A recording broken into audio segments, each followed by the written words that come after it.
오늘은 세계에 있는 모든 기독교회가 성령 강림 주일로 지키는 특별한 주일입니다. 하나님께서 이스라엘을 출애굽시키신 후에 광야에서 그들이 출애굽한 다음 50일째 되는 날 그들을 만나셔서 너는 나의 백성이 되고 나는 너의 하나님이 되리라 선포하시는 이런 일이 이 오순절날 일어났었습니다. 신약 시대에 오면서 오순절은 유대인들에게 큰 명절로 이렇게 지켜지고 또 보리 추수를 거두는 이러한 절기로 지켜지고 있었는데, 그날 성령이 강림하심으로 하나님의 새로운 구원의 역사가 시작이 되었습니다. 여러분, 성령이라고 하는 단어를 들으실 때에 어떤 마음이, 어떤 생각이 드시는지 모르겠습니다.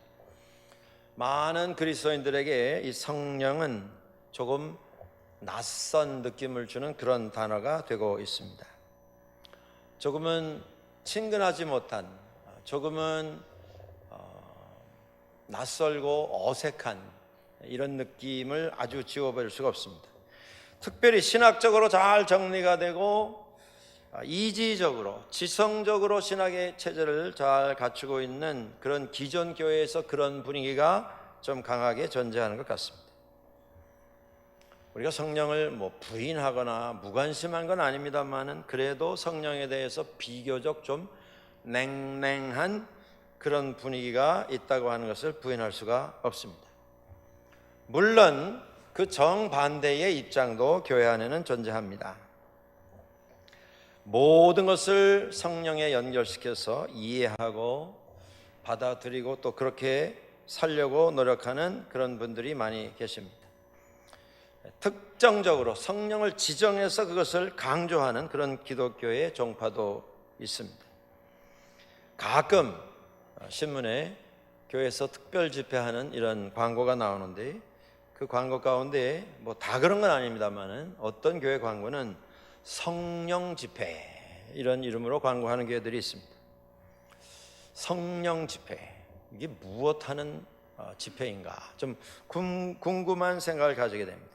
물론 다 그런 것은 아닙니다만은 이 성령을 강조하는 이런 모임에 가끔 참석을 해보면 앞에 선 말씀 전하는 강사분이 성령을 받으라 열정적으로 외치고, 또 그곳에 함께 참여했던 성도들이 이 아래에 앉으셔서 성령을 주시옵소서 한쪽은 외치고 한쪽은 간구하는 이런 모습들이 진행되는 것을 볼 수가 있습니다. 가끔 그런 생각을 해봅니다.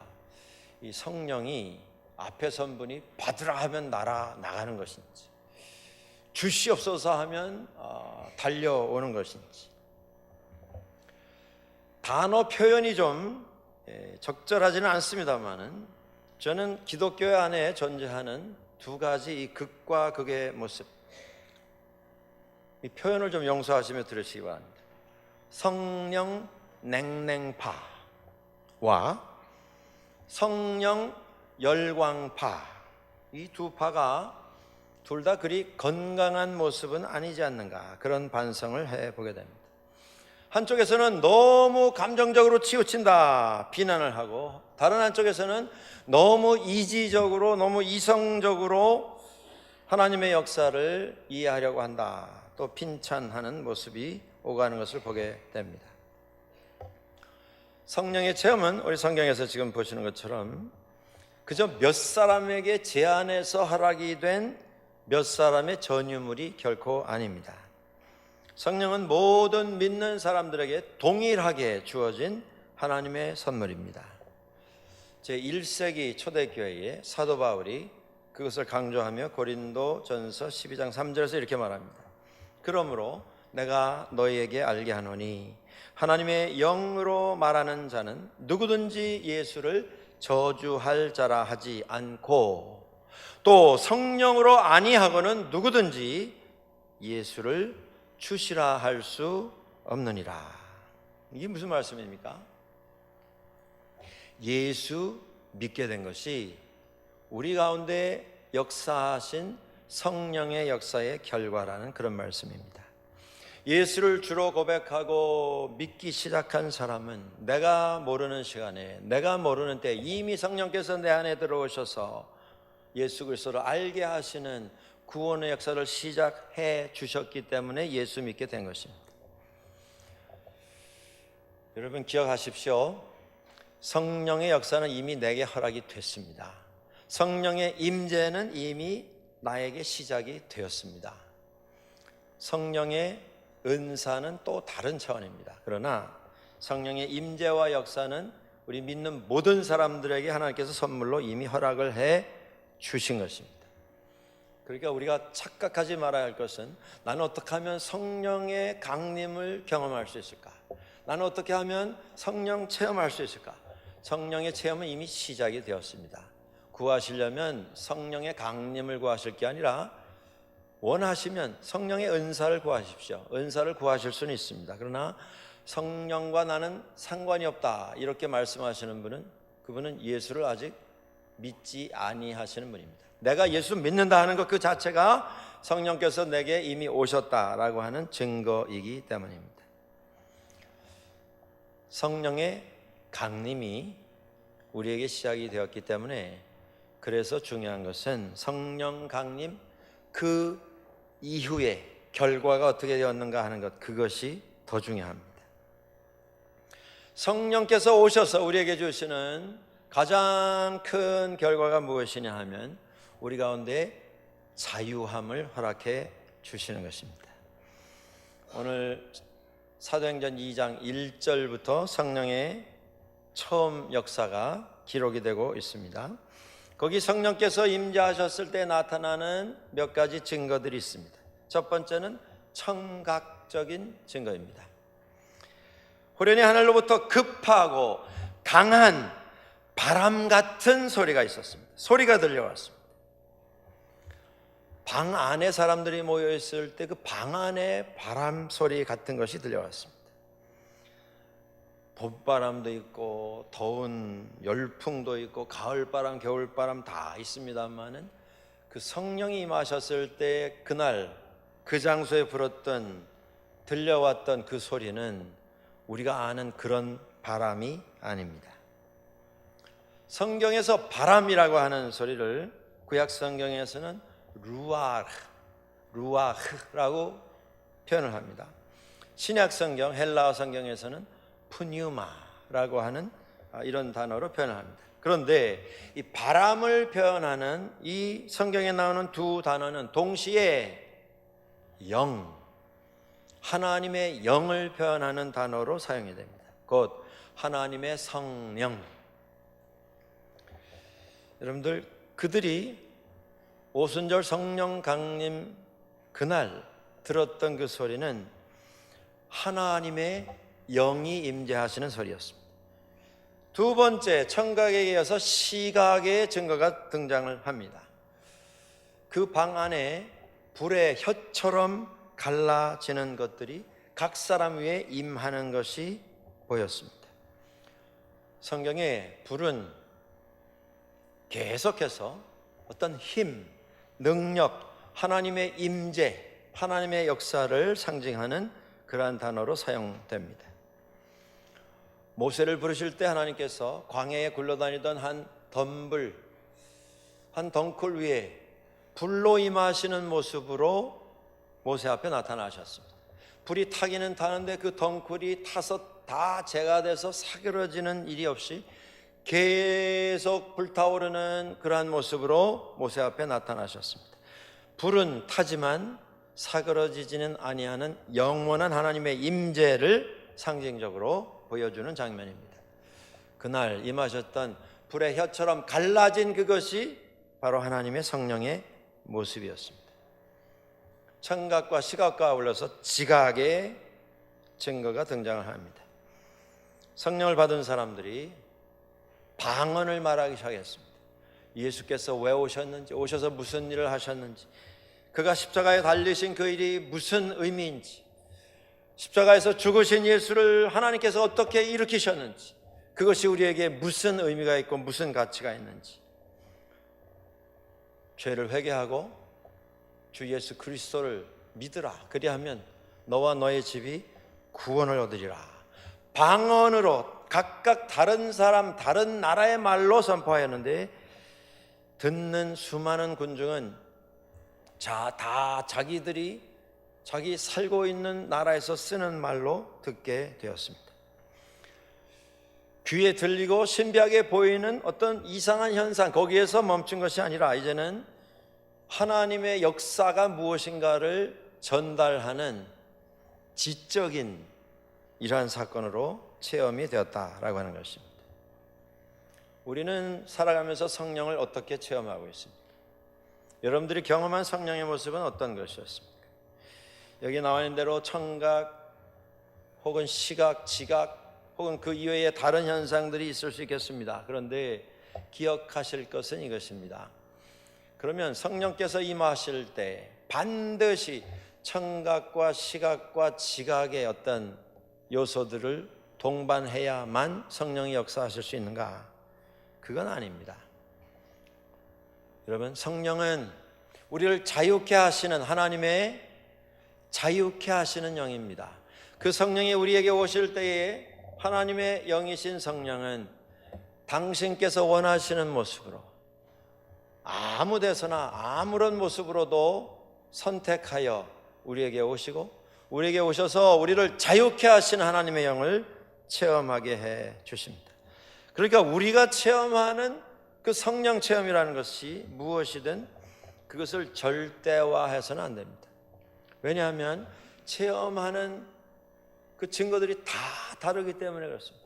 어떤 사람은 청각적으로, 어떤 사람은 시각적으로, 어떤 사람은 촉각으로, 어떤 사람은 환상으로, 어떤 사람은 이 머리에 이성적인 어떤 체험 속에서 성령을 체험할 수 있기 때문입니다.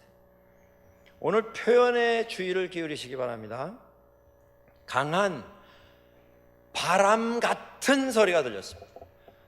강한 바람 소리가 아니라 강한 바람 같은 소리. 불의 혀가 아니라 불의 혀 같이 갈라진 것이 보였습니다.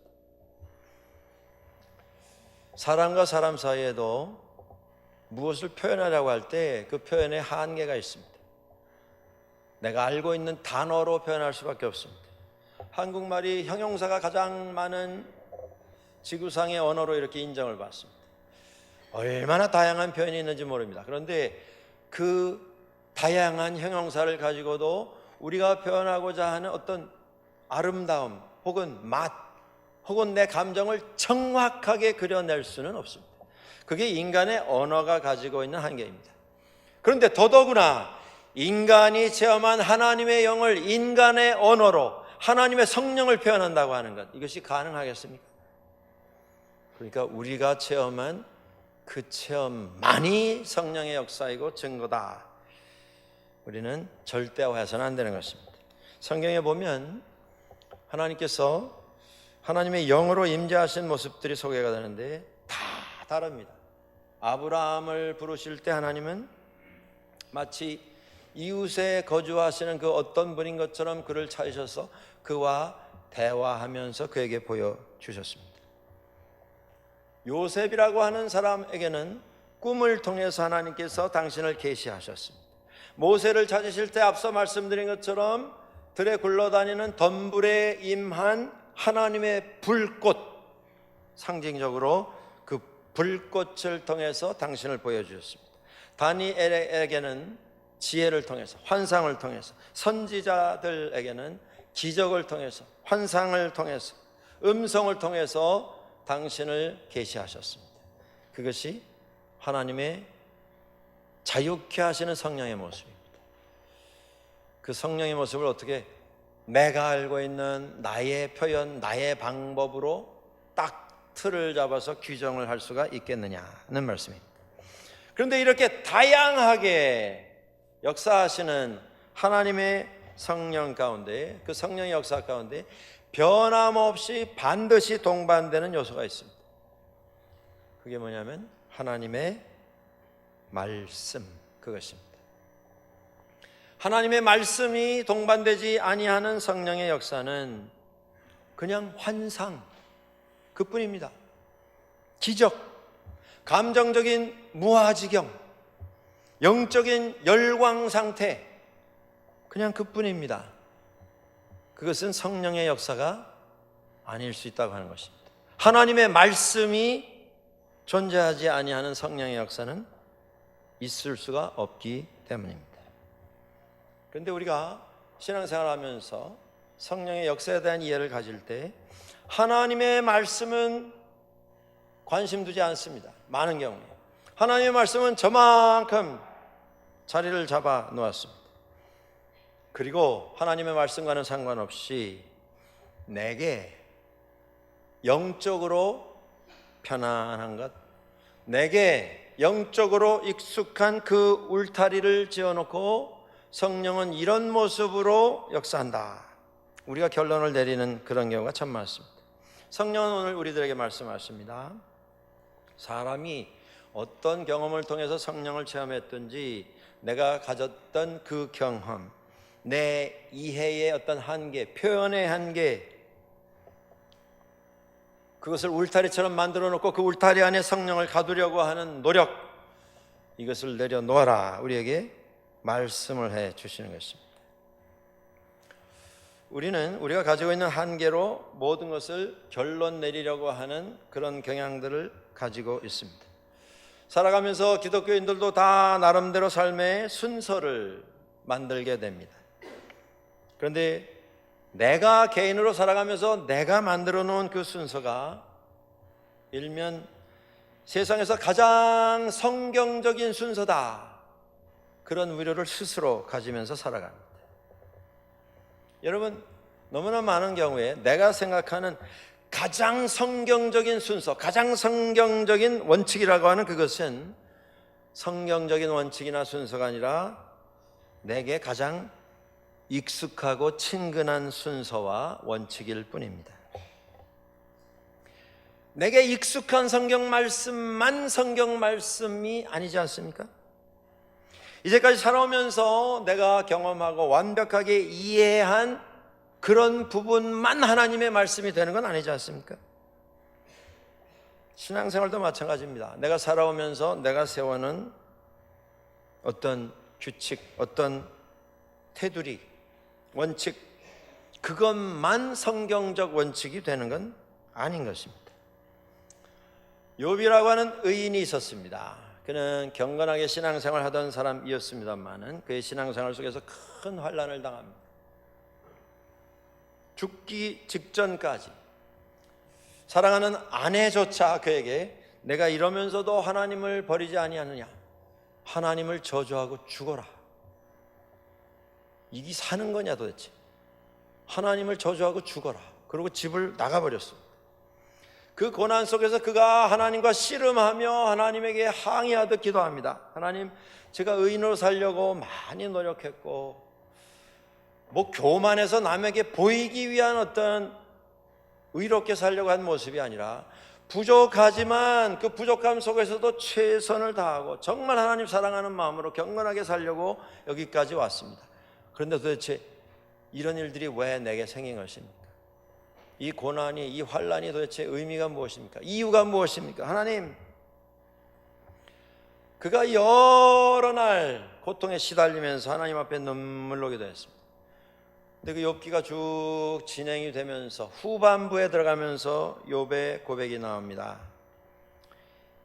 인생이 과연 바람이 어디서 불어오는 것을 알 수 있느냐, 또 그 바람이 불어서 어디로 지금 가고 있는지를 인생이 알 수 있느냐. 결론이 무엇입니까? 우리는 모른다. 그게 인생이다. 그런데 욥이 고백합니다. 그런데 그것을 하나님은 아신다. 하나님만 아신다.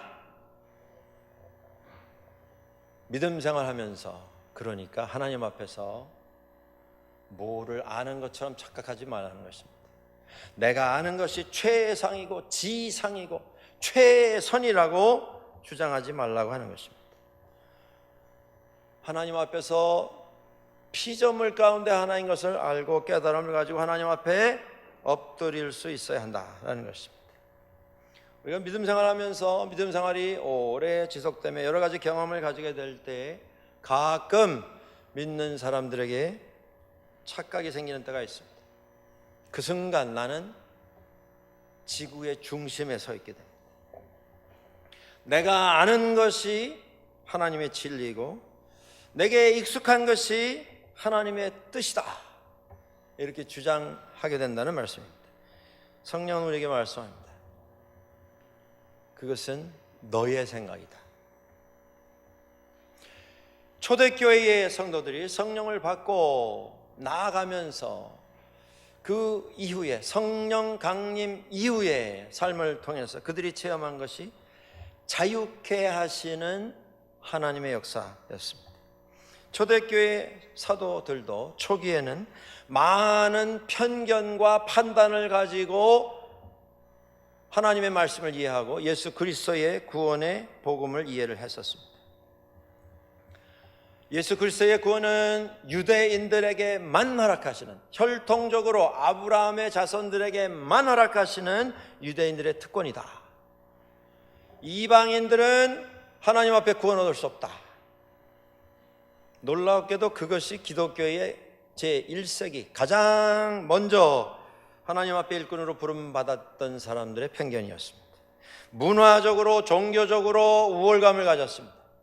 감히 이방인들이 어떻게 예수 그리스도의 복음을 받고 구원 얻을 수가 있는가. 그런데 성령 체험하고 그 다음에 나아가서 현장에서 복음을 전하면서 하나님께서 성령의 역사 가운데 점점 깨달음을 주시는 그 깨달음 속에서 자유함을 체험하게 되었다라고 하는 것입니다. 오늘 성령 강림 주일에 여러분, 제가 질문하고 싶은 큰 질문이 있습니다. 우리는 예수 믿고 정말 자유한 사람으로 살아가고 있습니까? 자유한 사람으로 세상에 있는 다른 분들을 대하고 있습니까? 한국에서 방송이 되었던 어떤 다큐멘터리에 나왔던 일입니다. 거기 한 나무를 키우는 전문가가 나왔고 또 한 분은 앞을 볼 수가 없는 시각장애를 가지고 있는 피아니스트가 나와서 좌담을 합니다. 이 나무 전문가가 나무 하나를 스튜디오에다 갖다 놓고 이 나무에 대해서 설명을 합니다. 이 나무는 어떤 종류고 이름은 무엇이라고 하고 나무의 줄기는 어떻게 생겼고 그 잎은 어떻게, 그 가지는 어떻게, 여러 가지로 나무의 특징을 설명을 합니다. 앞을 볼 수 없었던 이 시각장애인은 피아노 치시는 분이 볼 수가 없기 때문에 그 설명을 다 듣고 일어나서 나무에게 다가가서 그 나무를 손으로 만져보기 시작합니다. 그 껍질을 만져보고 잎을 만져봅니다. 코를 대고 냄새를 맡아보기 시작합니다. 그 나무 기둥에다가 얼굴을 대고 얼굴을 비벼보기도 합니다. 그 나무와 마치 호흡을 하듯이, 대화를 하듯이 나무를 부둥켜 안고 시간을 가집니다. 그리고 자리로 돌아와서 피아노 앞에 앉아서 그 나무를 연상을 하면서, 생각을 하면서 마음속에 나무를, 그림을 그리면서 피아노를 연주하기를 시작합니다. 이 간단한 다큐멘터리에서 우리가 배워야 할 큰 교훈이 있습니다.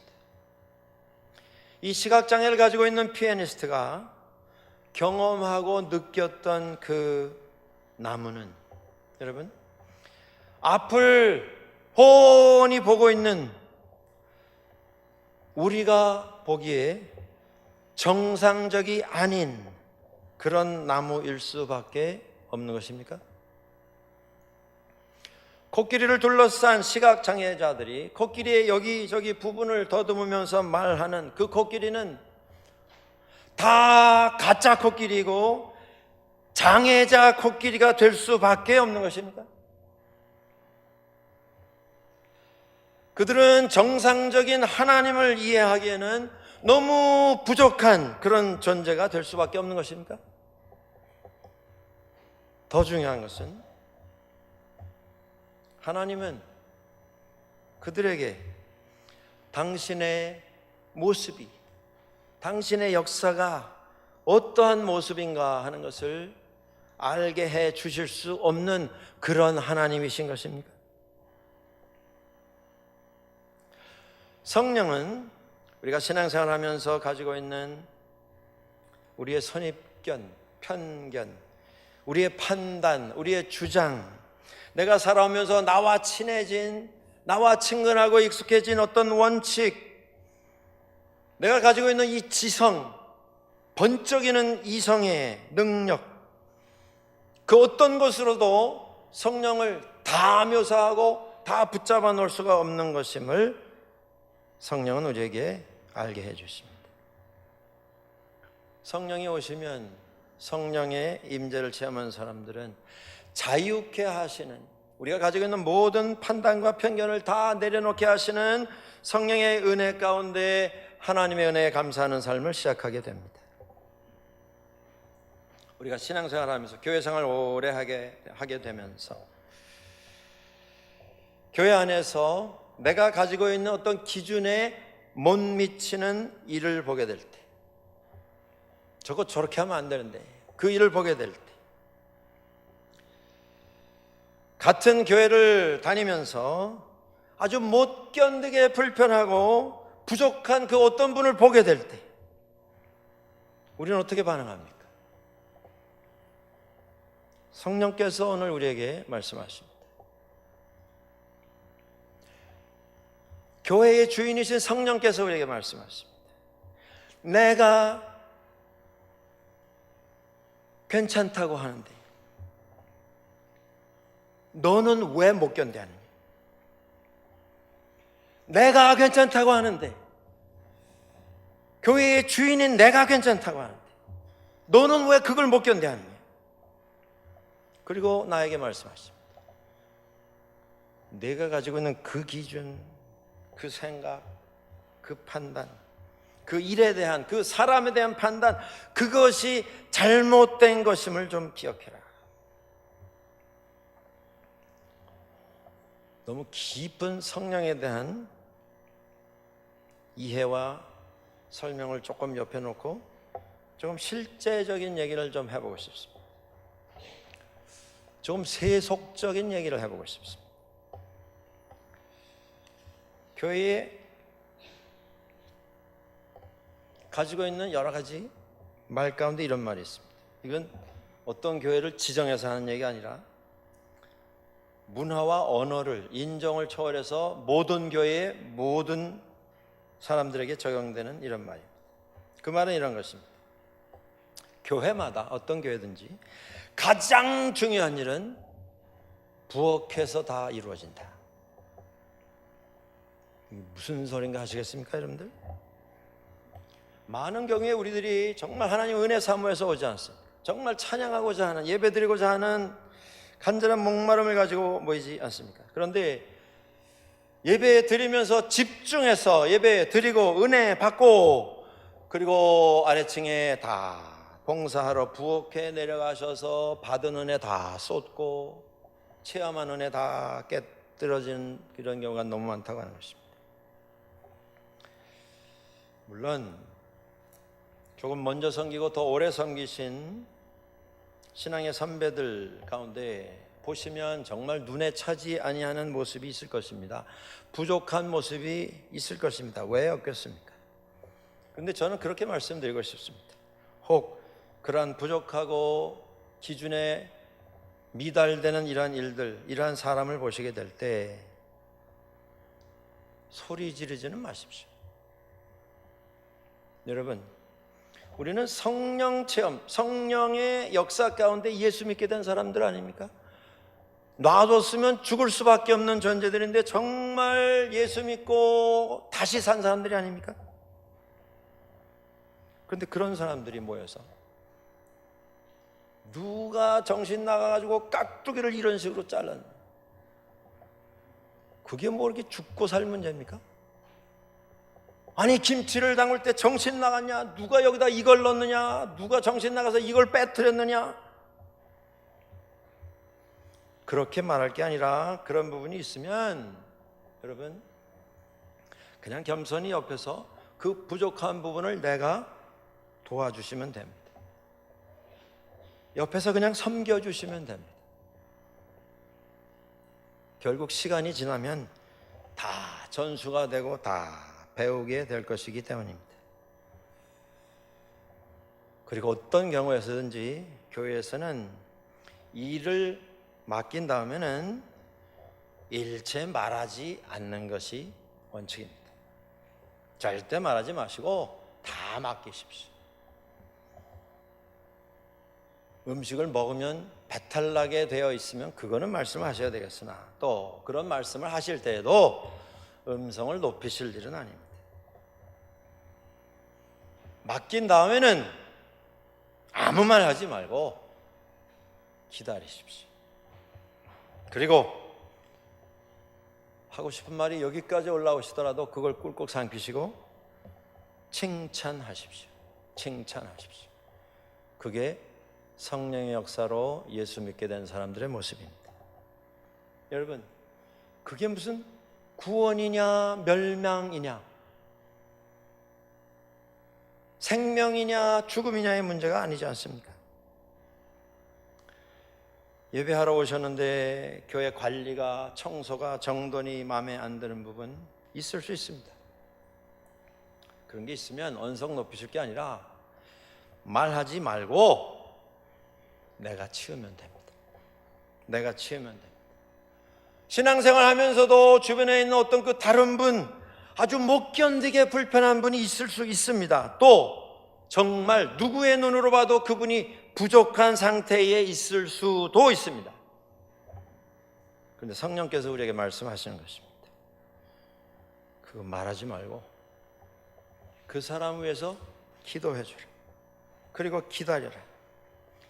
답답합니다. 갑갑합니다. 정신이 확 들도록 말해주고 싶습니다. 성령께서 말씀합니다. 나는 그 사람에게 아무 문제가 없는데 너는 왜 못 견디냐? 주인은 내가 괜찮다는데 너는 왜 그걸 못 견디냐? 그 생각은 너의 마음이지 내 마음이 아니다. 우리에게 말씀을 해 주십니다. 성령은 하나님의 영입니다. 위로하시고 도우시고 새롭게 하시고 살리시는 생명의 영입니다. 그런데 그 영으로 예수 믿게 된 우리들이 하나님 앞에서 꾸짖고 심판하고 정죄하고 이건 틀렸고 저건 잘못됐다. 저걸 고치고 이걸 바로잡아라.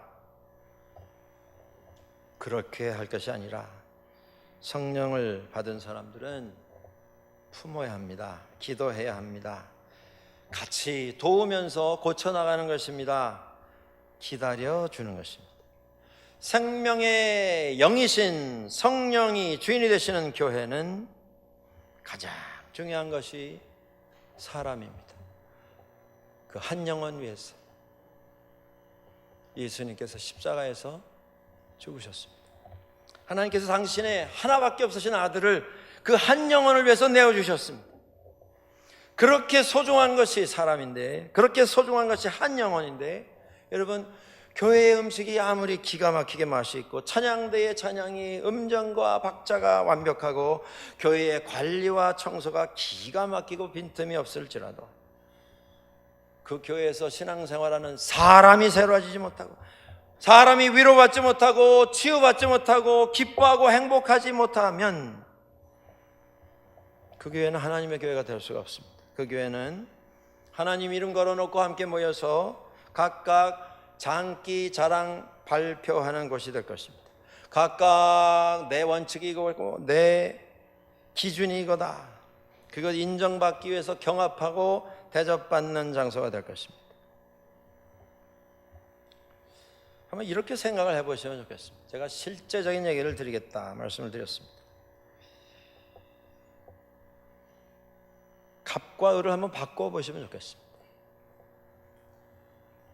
내가 말하는 입장이 아니라 듣는 입장으로 한번 바꿔보시기 바랍니다.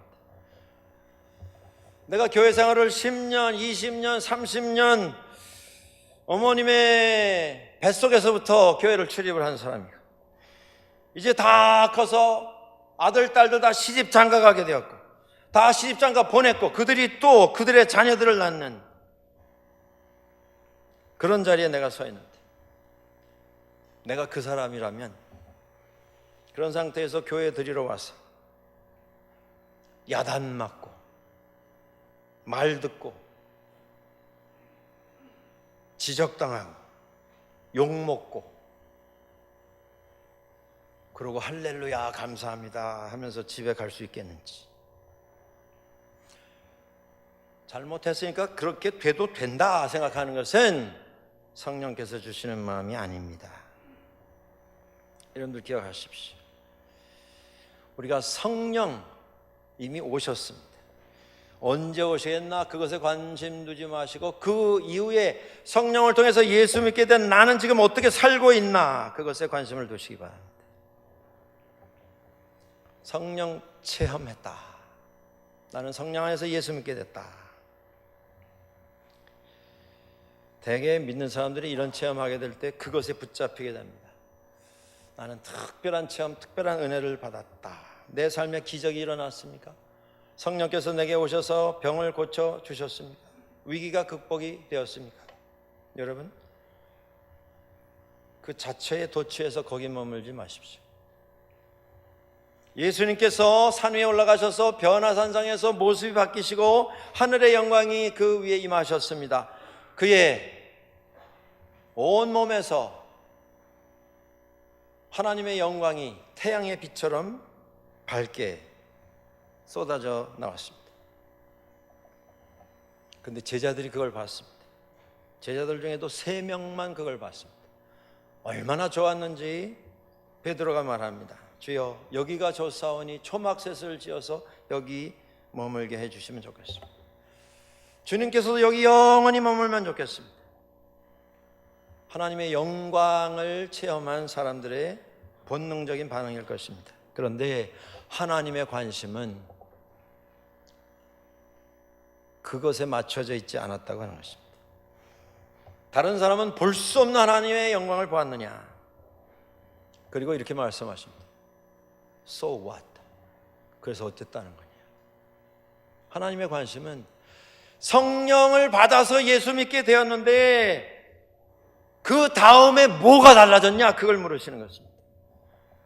성령 임재하셔서 신앙을 가지게 되었고 역사 가운데 구원 얻었습니까? 그래서 우리는 그 이후에 어떻게 살아왔습니까? 우리를 보고 있는, 우리가 알고 있는 사람들 앞에 우리는 무엇이 달라진 것을 보여주며 살아왔습니까? 10년, 20년 예수 믿고 나서 내 삶 속에 맺혀진 변화의 열매는 무엇입니까? 오순절 성령 강림 이후에 제자들은 한자리에 모여서 생활했습니다. 믿는 사람들이 함께 모여서 물건을 나누어 썼습니다. 재산과 소유를 팔아서 필요한 사람들에게 나누어 주었습니다. 나누어 주면서도 이건 내가 팔아 갖다 놓은 것이다. 이건 내가 당신에게 주는 것이다. 알고나 가져가라. 말 한마디 없이 그 일을 했습니다. 마음을 같이하고 성전에 모이기를 힘쓰고 떡을 떼며 하나님을 찬미했습니다.